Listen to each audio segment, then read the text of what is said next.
Let's turn the tables here a little bit. You mentioned the word consolidation a few times during this conversation. You yourself were part of a, let's call it a pretty big deal. I'm a cost synergy. So I realize that you are limited in what you can say by your agreement when the deal was done, but can you walk us through a little bit about how that process went, particularly last summer as it was starting to really get to the closing point? What was that all like? So listen, I think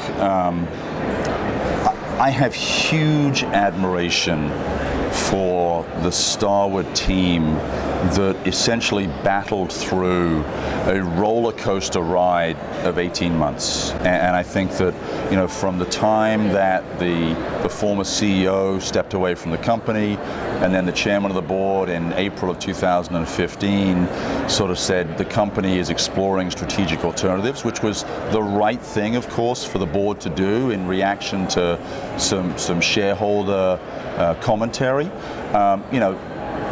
All this stuff is sort of happening at 30,000 feet. My colleagues in the company just put their heads down, and I think we collectively try to say, listen, there's a business to run here.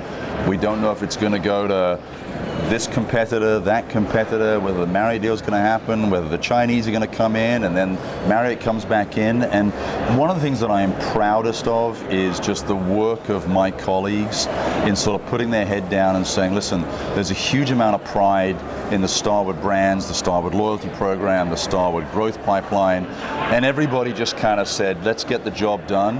And that was very, very rewarding. Now, candidly, here at Alice, one of the most gratifying things is there are an awful lot of really talented people from the Starwood organization that ended up in really, really good places at Marriott, and they will have spectacular careers, and I'm delighted for them. Now, in any acquisition, there are going to be people that don't have seats when the music stops.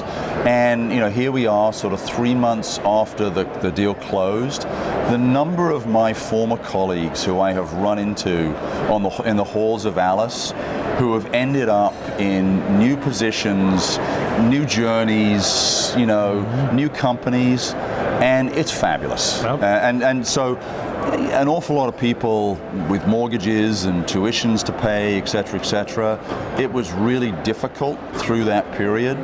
They all battled through, and a huge number of them are either incredibly happy at Marriott or incredibly happy in a new spot, which is fabulous. And those companies that hired them are incredibly happy that talent pool became available. And I guess that's one of the, it's a yin and a yang almost in the industry of consolidation. Those people become available, yet some people don't. So the talent pool that was out there really got scooped up pretty fast. Listen, I have to give huge credit to the Intercontinental guys, because I think that Joel and Ellie and the guys in London, they recognized that this was an opportunity to pick up some really, really high quality people who, through no fault of their own, and listen, I mean, in any kind of acquisition, these things are going to happen. But I think the Intercontinental guys have scooped up some really, really super people. And I'm thrilled for the company, and I'm thrilled for the individuals. How difficult for you was it last summer? Outlets like ours, everybody trying to call you, get reaction. You're trying to not look at headlines and or were you? I mean, was it something from a personal standpoint? I think it was an extraordinary growth experience for me, in that the executive committee had to really pull together. I actually think in many respects it was almost a little easier for us on the development side, simply because we still had to get deals signed. And Arnie was very clear in one of the meetings that we had early on, listen, Simon, we'd really appreciate it if you could keep signing stuff up. And obviously we have an obligation to do that, and there was a degree of pride. And one of the things I think, frankly, that I'm most proud of is that in 2015, in the middle of all this turbulence and all the calls from distinguished members of the media, we signed a record number of deals. In 2016, my global development team, my colleagues, signed more deals in 2016 in a stub year, in 3/4 of the year, than in 2015, which was a record year. So, we did the right thing for the company. We did the right thing for the shareholders. Marriott has the benefit of an extraordinarily strong Starwood pipeline that they acquired. An awful lot of us are now Marriott shareholders, so I'm thrilled that Marriott is in a fabulous place as far as their growth, plus the Starwood growth that they've inherited. So, there were some tough times, but at the end of the day, I think that certainly my development colleagues sort of walked out with their heads held high, saying, you know what, we went out really hitting it big. Yeah, that kind of performance with the questions, with really ultimately right up to the end, who was actually going to be the owner. Right. That has to be, as a leader, very satisfying to you to see your guys just stick, stick straight to the plan. I think one of the other learnings for me was there was almost a bit of a siege mentality when this sort of thing goes on, and there was a group of, let's call it 7 or 8 people around the world who were my direct reports, who knew their Asian market, knew Latin America, knew Europe. And I think that if we did one thing well, or particularly well, is we over communicated. And because as you were writing stories and somebody else was talking about rumors, we would be on the phone on a weekly basis saying, you may have read this, I can't confirm or deny. We have a job to do. What can we do at the center to help you in the markets do your job as best as you can? And I think we look in retrospect. And listen, I had a core group of colleagues in Stamford who did the heavy lifting, and I will always be, really thankful for the work that they did and the fact that they kept their eye on the ball. But I think as a leadership team, the development folks around the world were really unified, really integrated. They passed the message down to their teams, and their teams said, you know what, we're going out in a high. So on a scale of 1 to 10, with 10 being the most difficult, how difficult was it to go through that entire process from start to finish? And would you want to go through it again?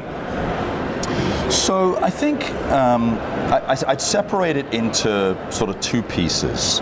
There's the sort of the personal piece, and then there's the leader piece. And I think for me at a certain point in time, rather than thinking about how this is going to impact me personally, you look out across the organization at people who are at different points in their career and economically perhaps in different points, and say, you know what, my job is to help them get through this. Yep. And in a sense, it makes it easier not to do the sort of, oh, woe is me thing.